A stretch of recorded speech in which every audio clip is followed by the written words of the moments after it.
alien bride sat bound and crying, believing all was lost. Until a human changed everything. The universe has a cruel sense of humor. One moment you're the treasured daughter of a powerful duke, the next you're merchandise in an interstellar peace treaty. That's what Eliane Valthorn thought as she stared at her reflection in the polished metal wall of the transport vessel. Her azure skin seemed paler than usual, as almost translucent under the harsh lighting. Her silvery white hair, once her pride, now felt like a heavy curtain draped over her slumped shoulders. The ceremonial gown they'd forced her into, a ridiculous confection of shimmering fabric that clung to her curves while somehow managing to make her feel more exposed than if she'd been naked, was just another reminder of her new status. Property, not a person. "Straighten up, Lady Valthorn," snapped Matron Pelia, rapping her knuckles against the wall beside Eliane's head. "A future royal consort does not slouch." Eliane bit back the retort that burned on her tongue. What did it matter how she stood? The monarch of Draxus hadn't chosen her for her posture. He'd chosen her because her father controlled the richest coal mines in the Andromeda sector, and marrying her was cheaper than invading. "Yes, matron," she murmured instead, forcing her spine into the rigid alignment that had been drilled into her since her arrival at the Outer Ward 3 months ago. The Outer Ward. Even the name was a lie. It wasn't the outer anything. It was a prison disguised as a training facility, where future royal brides were broken and remolded into obedient dolls. Eliane had watched it happen to others, had seen vibrant, intelligent women reduced to simpering, nodding automatons. She'd sworn it wouldn't happen to her, but with each passing day, that promise became harder to keep. The transport shuddered as it docked with the station. Another step closer to Draxus, another step closer to her cage. "All personnel, prepare for boarding inspection," announced a mechanical voice over the intercom. Matron Pelia clapped her hands. "Places, ladies. Remember your training." Eliane took her position in line with the other trainees, 5 women from various worlds, all political pawns like herself. None met her eyes. They'd learned that lesson early. The airlock hissed open, and a contingent of guards marched in. Most wore the standard gray uniforms of the Draxian Royal Guard, but one. Eliane's breath caught. One was human. He stood taller than the others, his broad shoulders and powerful build making the Draxian guards look almost frail in comparison. His armor was different too. Rugged frontier guard style rather than the ornate ceremonial gear of the Draxians. But it was his face that held her attention. Strong-jawed, with storm-gray eyes that scanned the room with military precision and dark blonde hair cut short in human military fashion. Those eyes passed over her, then snapped back, widening slightly. For one heartbeat, maybe 2, their gazes locked. Something flickered in his expression. Recognition? Impossible. If her memory served her, she'd only ever met one human before, yet there was something. "Attention!" barked the Draxian captain, and the moment shattered. The human guard's face returned to professional blankness, but as he took his position by the door, Eliane could have sworn he glanced her way again. "Welcome to Outpost Theron," said the captain. "I am Captain Morik. My men will escort you to your quarters. The Outer Ward training will continue here until the royal vessel arrives in 2 weeks. 2 weeks, 14 more days of freedom, if you could call this freedom." As they filed out, Eliane passed close to the human guard. Without moving his head, he murmured, "Laia?" The childhood nickname hit her like a physical blow. Only one person had ever called her that. "Hayden," she whispered back, not daring to look at him. A slight nod was his only response before Matron Pelia ushered her forward. Impossible. Hayden Reynolds had been a minor son in her home world, her childhood playmate until her father had discovered their friendship and had him sent away to military camp regardless of the boy's family situation. She'd been 12, he'd been 14. She'd cried for weeks. Yet here he was, a grown man in a frontier guard's armor. Light years from home, looking at her like he'd found something precious he'd thought lost forever. For the first time in days, Eliane felt something other than despair. Hope was dangerous. Hope could break you faster than any matron's discipline. But as she followed the procession to her new quarters, she couldn't help the small flame that kindled in her chest. Hayden was here, And suddenly the universe didn't seem quite so cruel after all. 3 days passed before Eliani saw Hayden again. 3 days of rigorous etiquette training, posture correction, and lessons on Draxian royal protocols that left her mind numb and her spirit fraying. On the 4th night, as she sat alone in her quarters reviewing the day's lessons, a soft knock came at her door. 3 quick taps, a pause, then 2 more. A pattern from childhood, when they'd signaled each other to meet by the old oak tree behind her father's estate. Her heart leapt to her throat. She glanced at the surveillance panel, relieved to see it dark. The system underwent maintenance every 3rd night, something she'd overheard the guards discussing. She opened the door just enough to peek through. Hayden stood there in civilian clothes, simple trousers and a fitted shirt that did nothing to hide his muscular frame. Without the armor, he looked more like the boy she remembered, yet undeniably a man now. "Security maintenance," he said loudly, holding up a toolkit for any passing guards to see. Then, in a whisper, "May I come in?" Eliani stepped back, allowing him inside. The door closed with a soft hiss. For a moment, they simply stared at each other, the years between them both vast and insignificant. "Is it really you?" she finally asked, her voice barely audible. Hayden's storm gray eyes softened. "It's me, Laya. Older, uglier, but still me." "You're not ugly," she blurted, then felt heat rise to her cheeks. His laugh was quiet but genuine. "And you're even more beautiful than I remembered." The compliment warmed her in ways the Outer Ward's climate controls never could. "How are you here?" "The last I heard, you'd been sent to some military academy on Earth."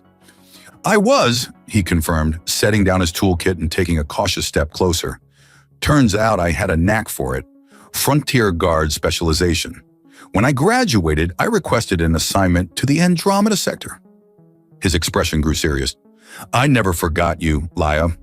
I tried to contact you, but your father's people blocked every attempt."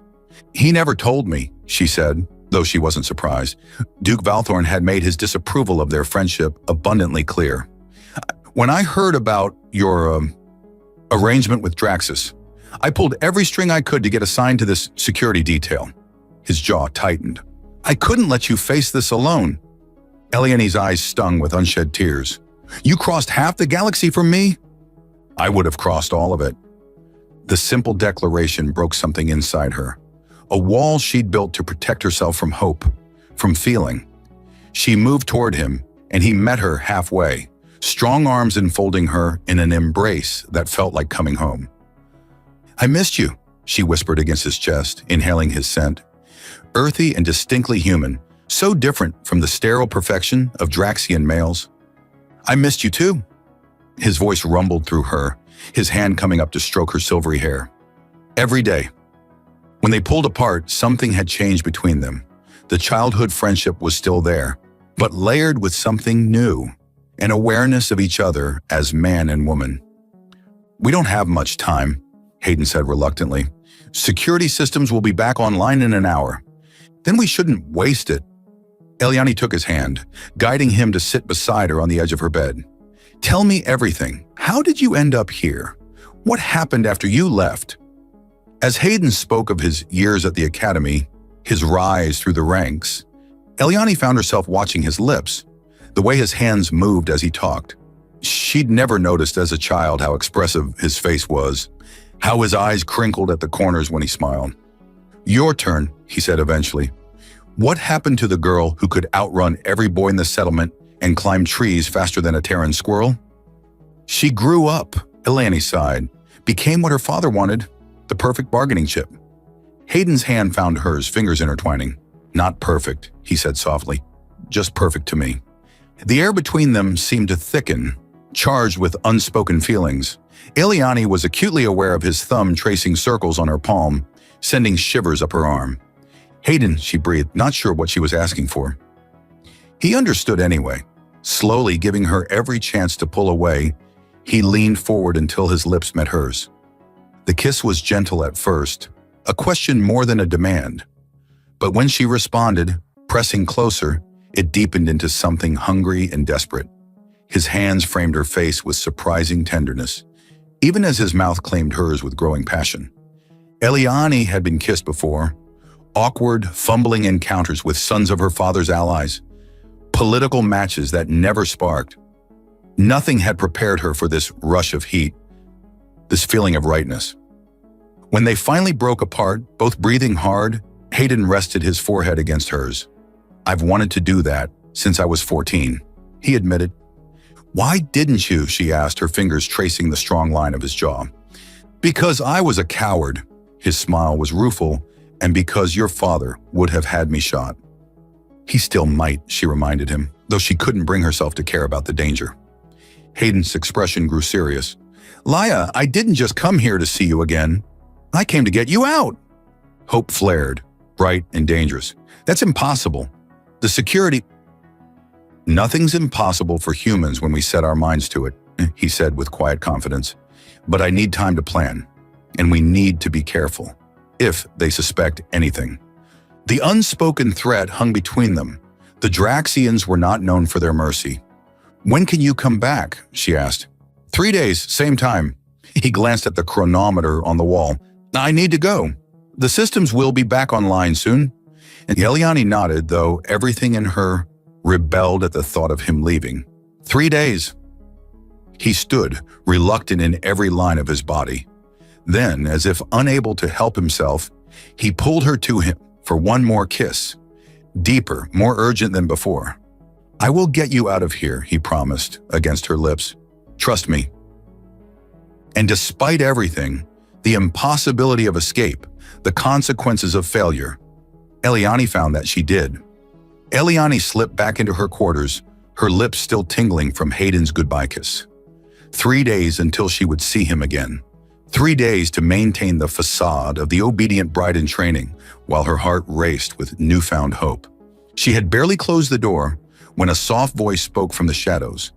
"So the Duke's daughter has a human lover." Eliani whirled around, her hand flying to her throat. In the corner of her room sat one of the other trainees, Neria, a willowy alien with pale green skin and eyes like polished amber. Unlike the others who avoided interaction, Neria had occasionally offered Eliani small kindnesses. An extra dessert, a warning glance when Matron Pelia was in a foul mood. "I don't know what you're talking about," Eliani said, trying to keep her voice steady. Neria's lips curved in a knowing smile. "The walls between our quarters are thin, and you weren't exactly quiet." Heat flooded Eliani's cheeks. "Are you going to report me?" "If I wanted to do that, I wouldn't be here talking to you." Neria rose gracefully, moving closer. "I want in." "In on what?" "Whatever escape plan your human is concocting." Her amber eyes gleamed with intensity. "I know you're not planning to stay and become the 7th wife of that monster." Eliani's breath caught. "7th?" The briefing said the king was unmarried. The briefings lied. Neria's voice hardened. "My sister was his 4th wife. We haven't heard from her in 3 years." The implication sent a chill down Eliani's spine. "What happened to her?" "That's what I intend to find out." Neria pulled a small data chip from her sleeve. "I have the palace schematics, security protocols, even the king's daily schedule. My family has connections in the royal household. This information could be useful to your human friend." Eliani hesitated. Trusting anyone in the outer ward seemed dangerous, but Neria's offer was too valuable to dismiss. "Why help me?" "Because humans are the only species who've ever successfully defied the Draxians." Neria's expression softened slightly. "And because I saw how he looked at you." That kind of devotion is rare. Before Eliani could respond, her comm panel chimed with an incoming message. Both women froze. "Trainee Valthorn!" came from Matron Pelia's grating voice. "Report to the command center immediately." "Acknowledged," Eliani replied, trying to keep the fear from her voice. "Had they been discovered already?" Neria pressed the data chip into her hand. "Be careful. And tell your human to watch his back. There's a rumor that one of the Earth Guards is feeding information to the Draxians." With that warning, she slipped out as silently as she had entered, leaving Eliani clutching the chip and wondering who she could truly trust. The command center was unusually busy when Eliani arrived. Draxian officers move with purpose, their normally languid movements replaced by military precision. Something had changed. Captain Morik stood at the central console, his scaled face impassive as he issued orders. When he spotted Eliani, he dismissed the officer he'd been speaking with. Lady Valthorn, he said, his voice carrying the distinctive metallic undertone of all Draxian males. Your training schedule has been accelerated. The royal vessel will arrive tomorrow. Tomorrow? Eliani couldn't hide her shock.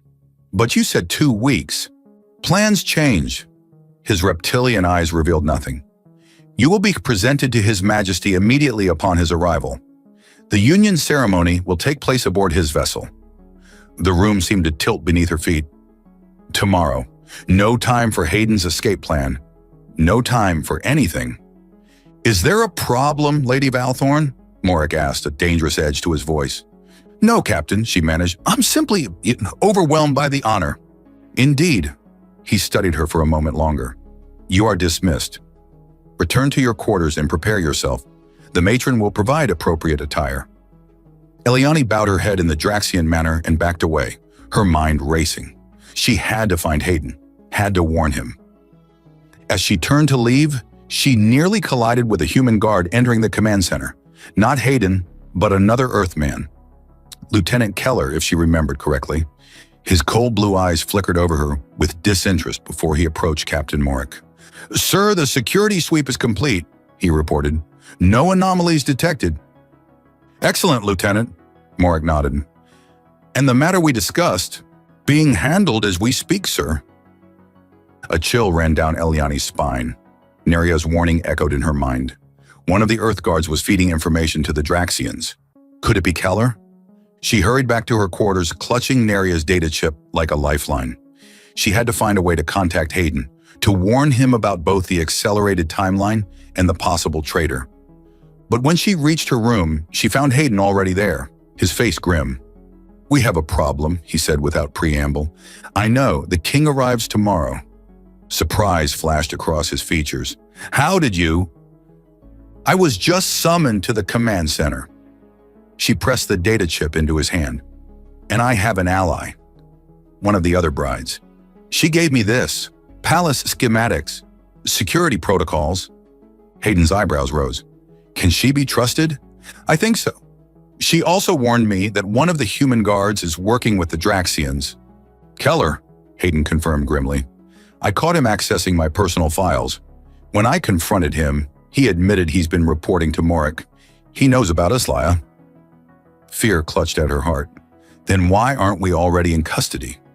Because he's using it as leverage. Hayden's jaw tightened. He wants off this station, says he's been stuck here too long, passed over for promotion. He'll keep quiet if I help him get reassigned to Earth. And will you? I told him I would. His storm gray eyes met hers. But we don't have time for that now. We need to move tonight. Tonight? Eliani's pulse quickened. How? There's a supply shuttle docking in 4 hours. The pilot's an old academy friend who owes me a favor. He'll take us as far as the Terran outpost on Proxima 3. The reality of what they were planning hit her suddenly. If we're caught, we won't be. Hayden's hands came up to frame her face, his touch gentle but sure. Trust me, Laia. And she did. Despite the danger, despite the impossibility of their situation, she trusted this human man with her life, with her heart. I need to speak with Neria, she said. She deserves a chance to escape, too. Hayden nodded. Bring her to Cargo Bay 3 at 0200 hours. And Laia, his voice softened. If this goes wrong, if we're separated, I want you to know. She silenced him with a kiss, pouring all her fear and hope and newfound love into it. When they broke apart, both breathing hard, she whispered, Tell me after we're free. His answering smile was worth any risk. The station's warning klaxons jolted Eliani awake at 100 hours. For a disoriented moment, she thought their escape plan had been discovered, but the announcement that followed sent a different kind of dread through her. Attention all personnel. Royal Draxian vessel approaching. Estimated docking time, 30 minutes. All honor guards report to docking bay 1. All bride trainees report to preparation chamber immediately. The king was arriving early, hours before their planned escape. Eliani scrambled from her bed, heart pounding. She had to find Hayden, had to warn Nerea. But before she could even reach for her robe, her door slid open to reveal Matron Pelia and two Draxian guards. "Lady Valthorn," the matron said, her thin lips curved in what might have been satisfaction, "you've been selected for the honor of greeting His Majesty personally. Come." There was no opportunity to resist, no chance to send a message. The guards flanked her, and Matron Pelia efficiently directed a team of attendants who descended upon Eliani like a swarm of insects, stripping away her sleep clothes and replacing them with an elaborate ceremonial gown of shimmering silver fabric that clung to her curves like water. "The king specifically requested you," Matron Pelia said as an attendant brushed Eliani's silvery hair. "He viewed the candidate profiles and was most impressed by yours." Eliani fought to keep her expression neutral. "I am honored." "As you should be." The matron's eyes narrowed slightly. "Though I must say, your training results have been inconsistent. No matter, His Majesty sees something in you that pleases him." The preparations continued in a blur of cosmetics, jewelry, and final adjustments to the gown. All the while, Eliani's mind raced. Where was Hayden? Would he know what had happened? And what of their escape plan? And then, by the time they led her to the docking bay, Eliani felt like a doll, beautifully adorned but hollow inside. The bay had been transformed for the royal arrival, with Draxian banners hanging from the ceiling and an honor guard of both Draxian and human soldiers standing at attention. Her eyes frantically searched for Hayden among the human guards, but he wasn't there. Instead, she spotted Lieutenant Keller, his cold blue eyes meeting hers with a knowing smirk that sent chills down her spine. A hush fell over the assembly as the airlock cycled open. First came the royal guards, massive Draxian warriors in ceremonial armor that gleamed under the bay's lights. Then, flanked by advisors and attendants, entered King Malrax of Draxus. Eliani had seen images of him during her training, but they hadn't captured his imposing presence. Taller than even the largest humans, with scaled skin the color of burnished copper and eyes like molten gold. He moved with predatory grace. His ceremonial robes, black and crimson, emphasized his powerful build. Those golden eyes swept the assembly before settling on Eliani. His mouth, filled with teeth too sharp for comfort, curved in what she supposed was meant to be a smile. "So this is the daughter of Duke Valthorn," he said, his voice surprisingly melodious for such a fearsome being. "The reports did not exaggerate your beauty." Protocol demanded she bow deeply, which she did, fighting to control her trembling. "Your Majesty honors me beyond my worth." "I will be the judge of your worth," he extended a scaled hand. "Come, walk with me. I wish to know the woman who will soon be my bride." With no choice but to obey, Eliani placed her hand in his. His skin was warmer than she expected, almost hot to the touch, and dry like sun-baked stone. As he led her from the docking bay, she cast one desperate glance back, hoping to see Hayden. Instead, her eyes met Nerea's. The green-skinned woman stood with the other trainees, her expression carefully blank, but her amber eyes conveyed a clear message. "Don't give up." King Malrax toured the station with Eliani on his arm, speaking of Draxus, of the palace that would be her new home, of the duties she would assume as his consort. She responded appropriately, years of diplomatic training allowing her to maintain the facade of the honored bride-to-be, while her mind screamed in panic. "You're unusually quiet," the king observed as they entered the station's observation deck, a transparent dome that offered a spectacular view of the stars. "Are you afraid, little one?" "Only of failing to please your Majesty," she replied carefully. He laughed, the sound surprisingly warm. "Diplomatic? Good, but unnecessary. I value honesty in my household." "Then honestly, yes, I am afraid." The admission slipped out before she could stop it. Rather than anger, his expression showed interest. "Of what, precisely?" "Of the unknown, of leaving everything familiar behind." The king studied her for a long moment. "Your father spoke of your intelligence, but not of your candor. I find it refreshing." He gestured to the stars beyond the dome. "My empire spans 47 systems. As my consort, you will want for nothing. Your family's position will be secured for generations." "And what of the other consorts?" Eliani asked. Neria's words about her sister echoing in her mind. Something flickered in those golden eyes. Surprise, perhaps, or wariness. What do you know of them? Only rumors, Your Majesty. Rumors can be dangerous things. His tone remained pleasant, but a new tension had entered his massive frame. My previous consorts serve different functions now. You need not concern yourself with them. Before she could respond, the deck's entrance slid open, and Captain Morik entered with Lieutenant Keller.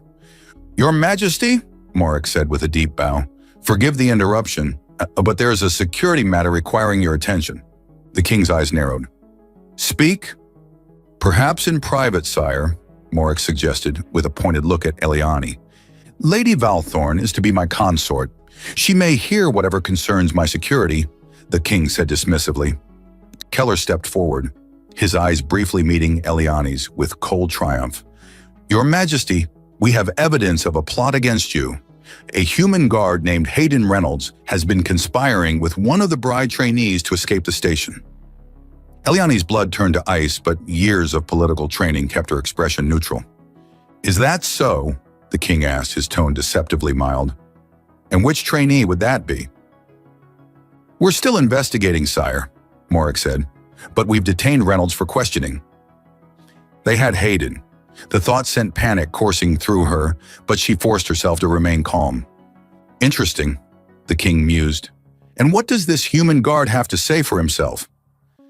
He denies everything, of course, Keller replied, but we found unauthorized access to shuttle schedules and communication with an off-station pilot. Bring him to me, the king commanded. I wish to question him myself. At once, Your Majesty. Morik bowed and left, Keller following with one last smug glance at Eliani. When they were alone again, the king turned to her, his golden eyes assessing. You seem troubled, Lady Valthorn. I'm concerned for Your Majesty's safety, she managed. Are you? His scaled lips curved in that too-sharp smile. How touching. But I wonder, he stepped closer, looming over her. If I were to ask you about this human guard, what would you tell me? Eliani's heart hammered against her ribs. This was it, the moment her deception would be discovered. But before she could formulate a response, the station shuddered violently, throwing her against the king's solid chest. Alarm klaxons blared as the lights flickered and dimmed. What is happening? The king demanded, steadying her with one hand while the other moved to the ceremonial weapon at his belt. The observation deck's comm panel crackled to life. Emergency alert! Unidentified vessel firing on the station. All personnel to battle stations. Royal security to escort His Majesty to safety immediately.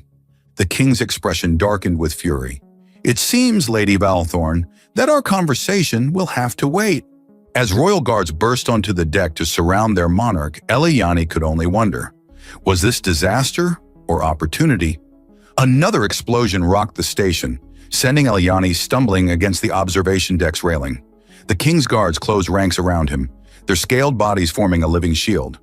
Your Majesty, the lead guard urged, we must evacuate you to the royal vessel immediately. King Malrax nodded sharply, then turned to Eliani. Come, Lady Valthorn, you will accompany me. It wasn't a request. As the guards formed a protective formation around them, Eliani saw her opportunity taking shape. If she could gain access to the royal vessel, perhaps she could find a way to free Hayden. She clutched the king's arm, letting genuine fear show in her eyes, though not for the reasons he would assume. Your Majesty, I'm frightened, she said, her voice trembling. What's happening? His scaled hand covered hers in what might have been meant as a comforting gesture. Fear not, little one. No harm will come to you under my protection. The station shuddered again as they hurried through corridors filled with panicked personnel.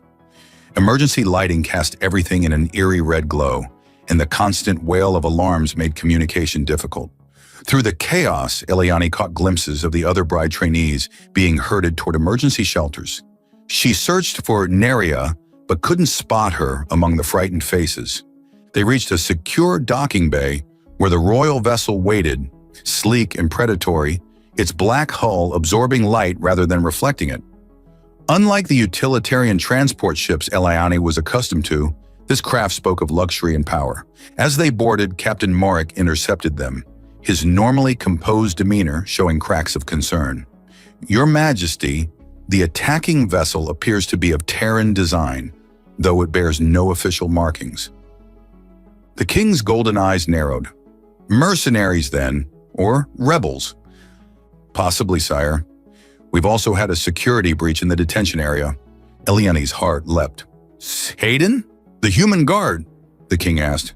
Escaped, Your Majesty, along with one of the bride trainees, the silvery female Nuria Thalon. So Nuria had found Hayden. Relief flooded through Eliani, quickly followed by a new anxiety. Were they looking for her? Had they already escaped on the supply shuttle? Or were they still on the station, perhaps even captured again?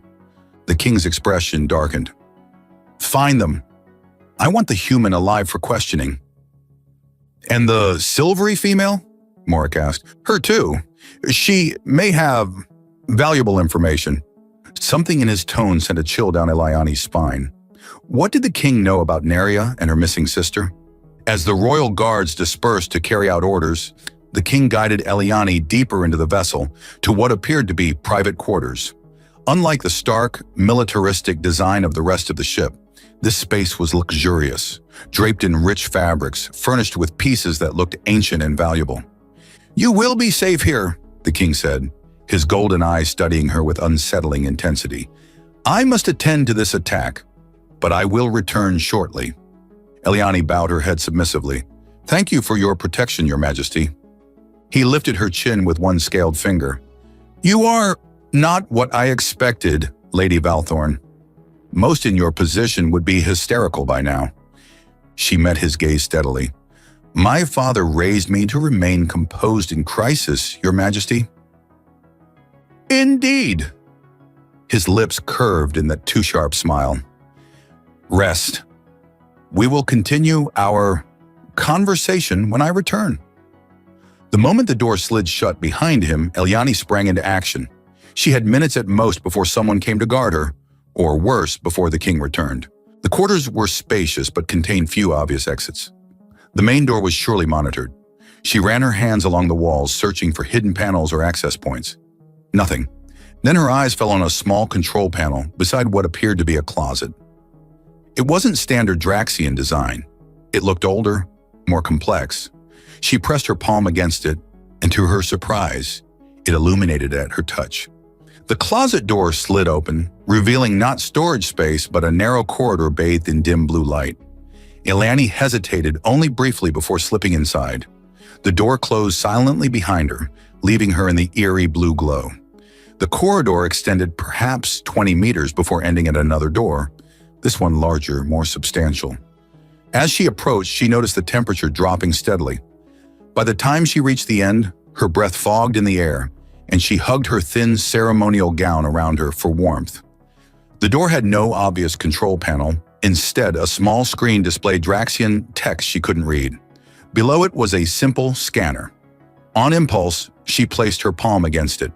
To her shock, the screen flashed green, and the door began to slide open with a hydraulic hiss. Cold air billowed out, enveloping her in mist. As it cleared, Eliani gasped. The chamber beyond was vast, far larger than should have been possible on a vessel this size.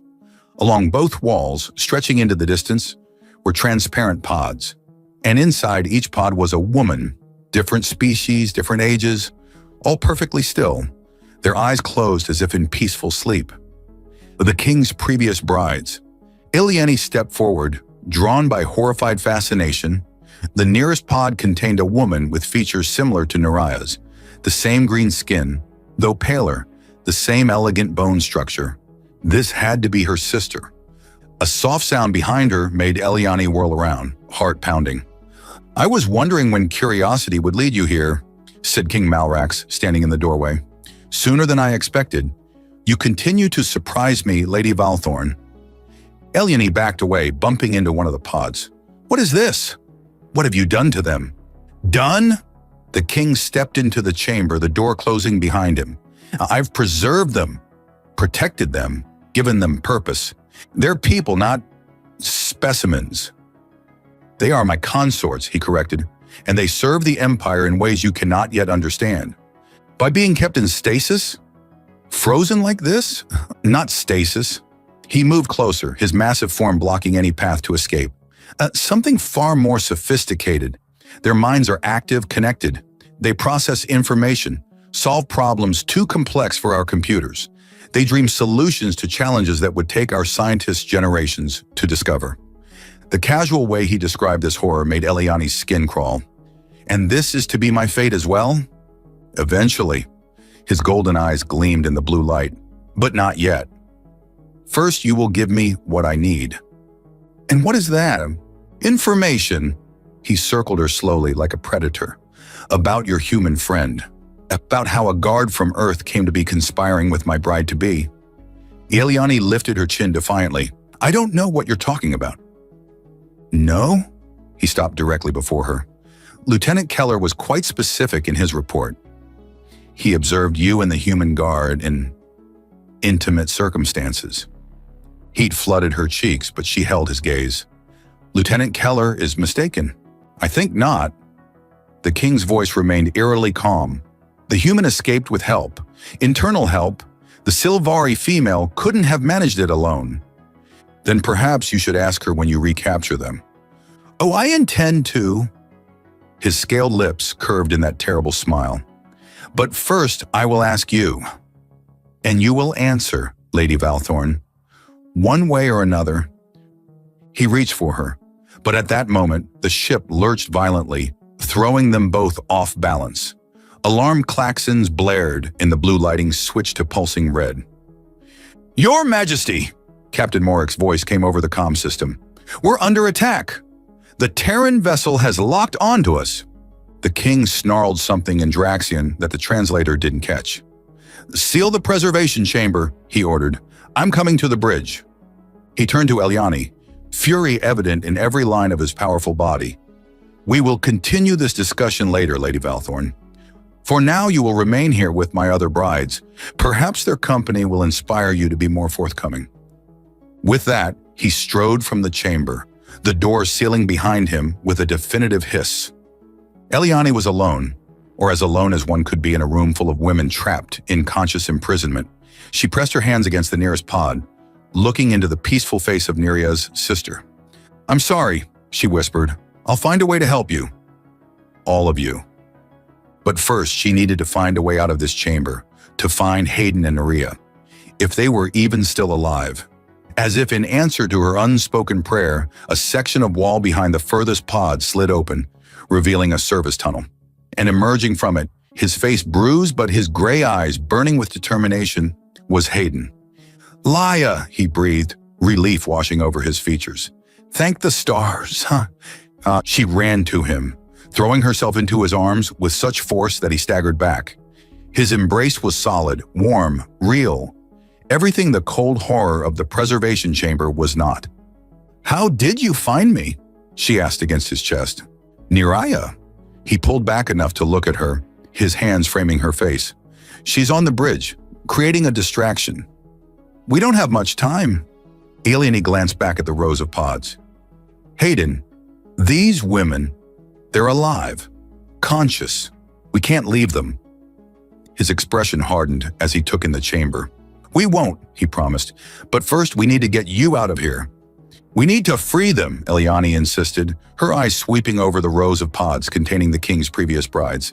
We can't leave them like this. Hayden nodded grimly. I know, and we won't. He pulled a small device from his pocket. Neria gave me this. It's a system override. She says it can deactivate the preservation protocols, but we need to connect it to the main computer core. Where is that? 2 decks up, near the bridge. His expression was grim. It won't be easy to reach. Another explosion rocked the ship, sending them both stumbling. Alarms blared with renewed urgency. What's happening out there? Eliani asked. Terran vessel, Hayden said, a hint of pride in his voice. Not official military. Mercenaries hired by my old commander when I sent out an emergency signal. They're creating a diversion. Some diversion, Eliani muttered as the ship shuddered again. Hayden's lips quirked in a brief smile. Humans don't do anything halfway. He took her hand. Come on, we need to move while the crew is distracted. They slipped through the service tunnel, Hayden leading the way, with the confidence of someone who had studied the ship's schematics thoroughly. The narrow passage was hot and cramped, forcing them to move in a half-crouch. "How did you escape?" Eliani whispered as they paused at a junction. "Keller," Hayden replied, surprising her. "Keller?" "But he betrayed us." "Not exactly." Hayden peered around the corner before signaling her to follow. "He's Terran intelligence, has been working undercover for months, gathering evidence of Draxian violations of the Galactic Accords, but he reported us to the king." "A calculated risk. He needed to maintain his cover, but he made sure I was put in a cell with an access panel he'd previously tampered with." Hayden's expression darkened. What he didn't count on was Morik ordering the guards to soften me up first. Eliani noticed the bruises on his face with fresh concern. "Are you all right?" "I've had worse in basic training," he assured her with a wink that didn't quite hide his discomfort. "Neria found me after I got out. She knows the ship. Apparently her family has connections in the Draxian Royal Service. She's creating a distraction on the bridge while we free the others." They reached the end of the service tunnel, where a small grate looked out onto a corridor. Hayden peered through, and then carefully removed the grate. "Clear for now," he whispered. "The computer core is just ahead." They emerged into the corridor, which was bathed in the same pulsing red emergency lighting as the preservation chamber. The ship rocked again, and distant shouts could be heard. "This way," Hayden urged, guiding her toward a sealed doorway at the end of the corridor. Before they could reach it, the door slid open, revealing Lieutenant Keller. His cold blue eyes widened briefly in surprise before his face settled into its familiar mask of disdain. "Reynolds," he acknowledged with a curt nod. "Lady Valthorn." Eliani tensed, ready to flee, but Hayden's hand on her arm kept her in place. "Lieutenant," Hayden replied evenly, "we're heading for the computer core." "I assumed as much." Keller glanced over his shoulder. "Well, you have about 3 minutes before security protocols automatically lock down this section. The king is on his way back from the bridge.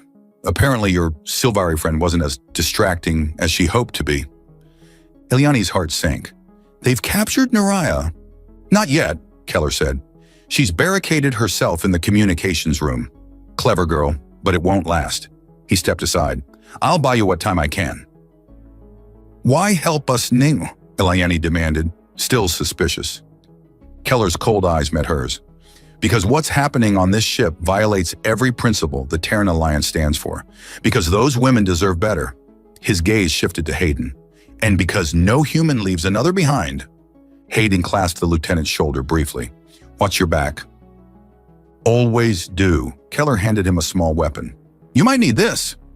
As Keller headed back the way they had come, Eliani and Hayden slipped into the computer core, a vast chamber dominated by towering banks of processing units that hummed with power. "Where do we connect the override?" Eliani asked. Hayden moved to a central console. "Here." "But we need access codes." "I might have those," Eliani said, remembering how the door to the preservation chamber had opened at her touch. "The king said his consorts process information." "Maybe."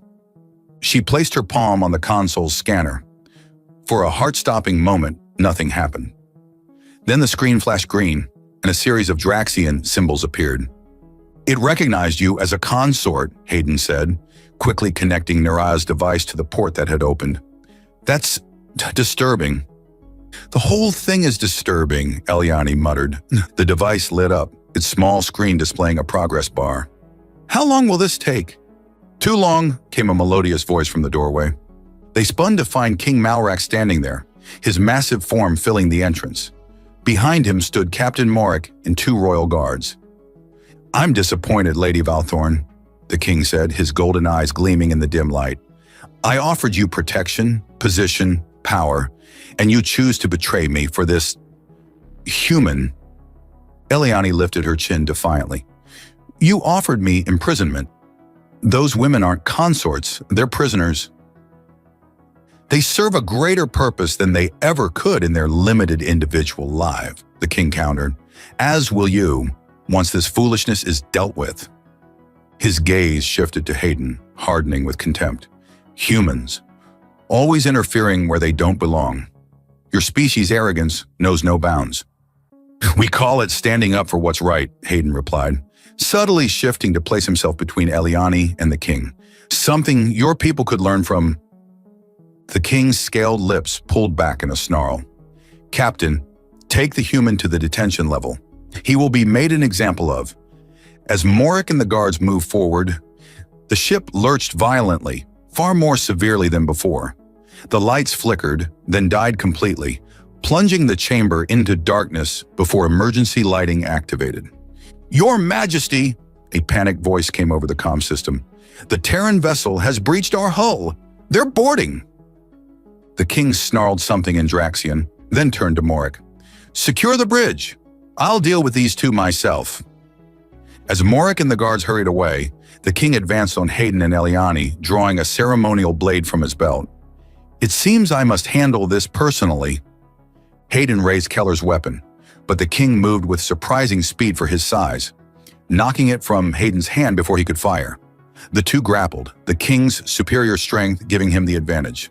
Eliani glanced at the override device, its progress bar nearly complete. Just a few more seconds. The king slammed Hayden against a processing unit, his scaled hand closing around the human's throat. Your species interference ends now. I don't think so, came Lieutenant Keller's voice from the doorway. He stood with a Terran military-grade weapon aimed at the king's head. Release him. Now. The king froze, his golden eyes narrowing. Lieutenant, I should have known you were not what you seemed. Terran intelligence, Keller confirmed coldly. You're in violation of at least 7 Galactic Accords, Your Majesty. The forced imprisonment of sentient beings is just the start of your crimes. The king's grip on Hayden loosened slightly. You have no jurisdiction here. Actually, we do, Keller replied. The moment you took a Terran citizen prisoner, he nodded toward Hayden. You gave us all the jurisdiction we need. The override device beeped, its screen flashing green. Throughout the ship, alarms began to sound, different from the battle klaxons, higher and more urgent. What have you done? The king demanded, his face contorting with rage. Freed your prisoners, Eliani said, a fierce satisfaction flowing through her. All of them. With a roar of fury, the king lunged at her, but Hayden tackled him from behind. They crashed to the floor, the king's superior strength allowing him to throw Hayden off. As the king rose, Keller fired, the energy blast striking the monarch in the shoulder. He staggered but didn't fall. You'll pay for that, human, he snarled, advancing on Keller.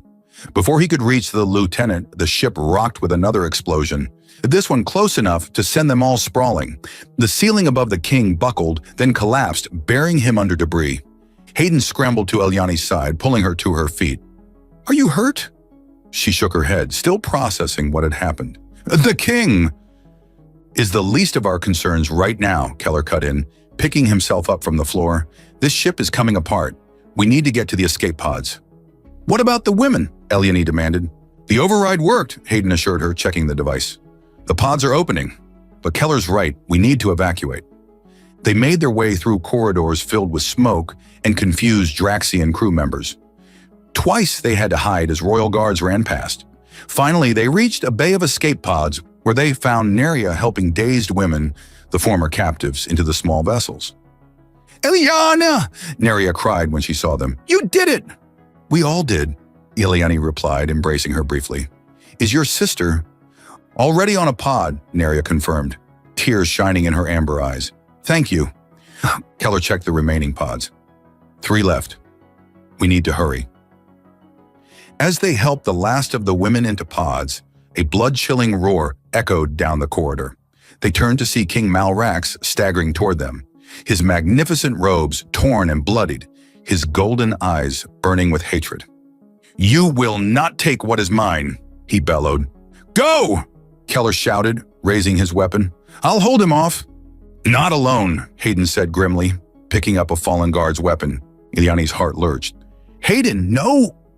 He turned to her, his storm gray eyes intense. Get on a pod with Neria. I'll be right behind you. Promise me, she demanded, gripping his arm. He pulled her close for one fierce, desperate kiss. I promise. Now go. As Neria pulled her toward the last pod, Eliani looked back to see Hayden and Keller standing side by side, weapons raised against the advancing king. 2 humans united against a common enemy. embodying everything she had come to admire about their species: courage, loyalty, and an unwavering commitment to doing what was right, no matter the cost. The pod door closed, and as it launched into space, Eliane pressed her hand against the viewport, watching the royal vessel grow smaller behind them and praying Hayden would keep his promise. The escape pod's warning lights flashed as a tractor beam locked onto it. Eliane's heart sank as she watched the Draxian patrol vessel grow larger through the viewport. "They've got us," Neria said, her voice tight with fear. Eliane gripped the other woman's hand. "Hayden will come for us. I know he will." But as the pod was drawn into the Draxian ship's docking bay, even her newfound hope wavered. Through the viewport, she could see armed guards waiting, their weapons trained on the pod's hatch. The moment the pod docked, the hatch was forced open. Draxian guards dragged them out roughly, separating them from the other freed brides. "The king wants this one personally," said the lead guard, gripping Eliane's arm. "Take the others to detention." As they marched her through the corridors, Eliane's mind raced. Where was Hayden? Had he and Keller escaped the royal vessel before it was destroyed? Or had they? She couldn't finish the thought. They brought her to the bridge, where a Draxian commander sat in the central chair. His scaled skin was darker than the king's, almost black, and his eyes were a cold amber. "Lady Valthorn," he said, rising, "I am Commander Therex. His Majesty is most displeased with your departure." "His Majesty is a criminal who imprisons women against their will," Eliane replied, lifting her chin defiantly. The commander's expression didn't change. "Your human notions of morality are irrelevant. The king's consorts serve a greater purpose. Slavery is slavery, no matter how you justify it. A simplistic view." The commander turned away dismissively. "We will rendezvous with the royal fleet in 6 hours. Until then, you will be confined to quarters under guard." As they led her away, Eliane caught a glimpse of a status display showing multiple vessels converging on their position. One was labeled in Draxian script she couldn't read, but the symbol beside it was unmistakable: Terran Alliance. Hope flared anew. Hayden was coming. The quarters they confined her to were Spartan but comfortable, clearly officers' quarters repurposed for her detention. A single guard stood watch outside the door. Eliane paced, counting the minutes, planning what she would do when, not if, Hayden arrived. 3 hours into her captivity, the ship shuddered violently. The lights flickered, then dimmed as emergency systems activated. Distant explosions echoed through the hull. The guard outside her door received an urgent communication, then hurried away without securing the door properly. Eliane didn't hesitate. She slipped out into the corridor, which was now bathed in red emergency lighting. Crew members ran past, none paying her any attention in the chaos. She made her way toward the sound of weapons fire, driven by an instinct she couldn't explain. If Hayden was aboard, that's where he would be. Rounding a corner, she came face to face with a Draxian guard raising his weapon. Before he could fire, he jerked and fell, revealing Lieutenant Keller standing behind him, a Terran stun baton in hand. "Lady Valthorn," he said with a curt nod. "We need to move. Now."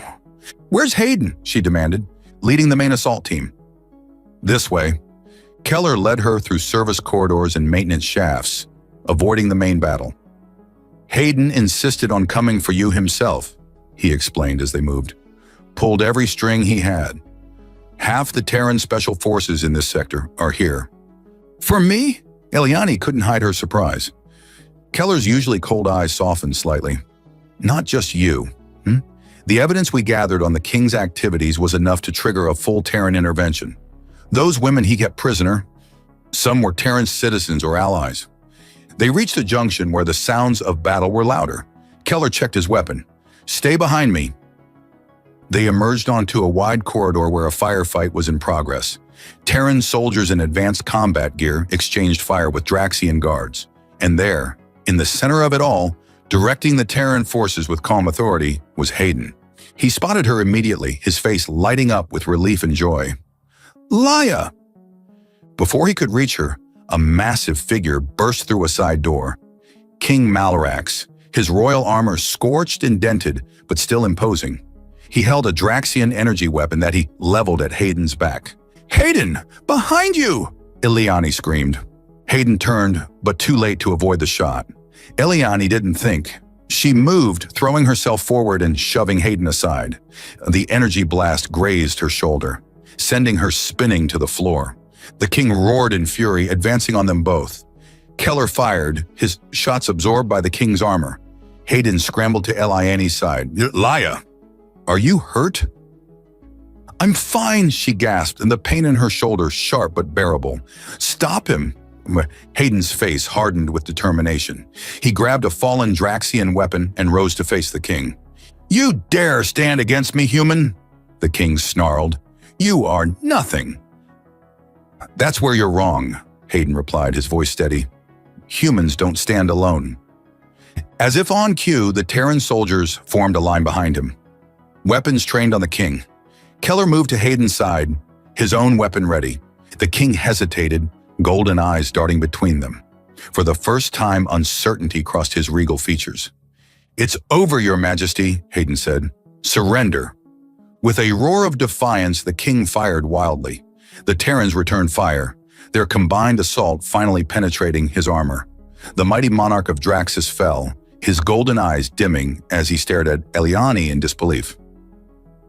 "How?" he whispered. "How could you choose a human?" Eliani rose, leaning on Hayden for support. "Because humanity stands for something greater than power. They stand for freedom." The king's eyes closed for the final time as Draxian medics rushed forward. Too late to save him. 3 months later, Eliani stood on the balcony of her father's estate, watching the twin moons rise over the forests of her homeworld. The breeze carried the scent of night-blooming flowers, a fragrance she had missed during her time away. Behind her, the sounds of celebration drifted from the grand hall where her father, Duke Valthorn, was hosting a diplomatic reception. The Draxian Empire had fallen into civil war after the king's death, with reformist factions gaining ground against the Old Guard. Her father, ever the political survivor, had aligned himself with the reformists in the Terran Alliance. "There you are," came Hayden's voice as he joined her on the balcony. He wore a Terran diplomatic uniform now, the insignia of the Alliance gleaming on his collar. "Your father's looking for you. Something about introducing you to the new Draxian ambassador." Eliani smiled, leaning into him as his arm circled her waist. "Let him wait a moment." Hayden's lips brushed her temple. "Nuria sent a message. Her sister is recovering well. They're establishing a foundation for the other women to help them reintegrate." "We should contribute," Eliani said. "It's the least we can do." "Already arranged." His smile was warm in the moonlight. "Your father approved the funds this morning." She turned to face him fully, her azure hands framing his face. "My father approves of quite a lot these days, including you." "Amazing what helping to overthrow a tyrant will do for a man's reputation," Hayden said with a wry grin, "though I think he's still getting used to the idea of his daughter marrying a human." "He'll adapt," Eliani said confidently. "After all, humanity saved us all." Hayden's arms tightened around her. "We had help. Your courage saved my life, remember?" "We saved each other," she corrected, rising on her toes to kiss him. As their lips met, Eliani marveled at the journey that had brought them here. From childhood friends to conspirators to lovers standing on the brink of a new future. A future where humans and aliens worked together, where old prejudices gave way to new alliances, and where love could flourish across the boundaries of species and social class. Behind them, Duke Valthorn cleared his throat. "Daughter, Commander Reynolds, your presence is requested inside." They turned to find her father watching them with a mixture of resignation and affection. "Of course, father," Eliani said, taking Hayden's hand firmly in hers. As they followed the Duke inside, Hayden leaned down to whisper in her ear, "I told you humans don't do anything halfway, especially when it comes to rescuing the women they love." Eliani's heart swelled with happiness. From a bound and crying bride who believed all was lost, to a woman standing proudly beside the man she loved, her journey had been transformed by human determination, courage, and love. And she wouldn't have it any other way.